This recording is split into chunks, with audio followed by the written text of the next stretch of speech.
Баршаңызға сәлем. Бүгінгі менің видеома қош келдіңіздер. Бүгін мен сіздерге сәбіздің пайдасы туралы айтатын боламын.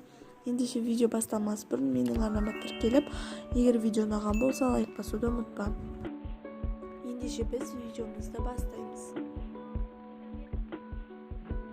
Сәбіздің құрамында каротин өте көп. Ол ағзаға түскенде А дәруменіне айналады. Сондай-ақ С, В, Д, Е дәрумендеріне және микроэлементтерге өте бай. Сәбіздің құрамында калий, кальций, марганец, темір, фосфор, магний бар. Және сәбізде кездесетін кейбір заттар мидың денсаулығын сақтау үшін маңызды. Сәбіз есте сақтау қабілетін сақтайды. Сәбіз құрамындағы А дәрумені адамның бойын өсіреді.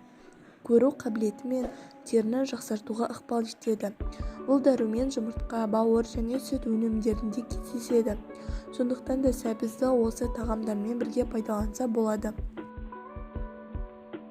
Сәбіздің құрамында каротиннен бөлек адам ағзасына сіңгенде глюкозаға айналатын 6-8% қанта бар. Ол көбіне сәбіздің сыртқы жұқа қабығында сақталады, ал ортаңғы өзегі аскорбин қышқылы мен В дәрумендеріне бай. Сәбіз қаны азайған адамдарға өте пайдалы. Оның құрамындағы фолий қышқылы қанның қызыл түйіршігі эритроцитке тез айналады. Бұл қышқыл картоп пен ас бұршақта да кездеседі, бірақ оны көбіне қайнатып барып пайдаланамыз. Ал сәбіз шикі күйінде де дәмді. Басқа өсімдіктер сияқты сәбізде де минералды заттар көп. Сәбізді тері күтіміне де пайдалануға болады. Дәрумендерге бай сәбізден жасалған маска терінің табиғи қалпын сақтауға, тартылып тазаруына ықпал етеді. Осымен біздің видео аяқталды.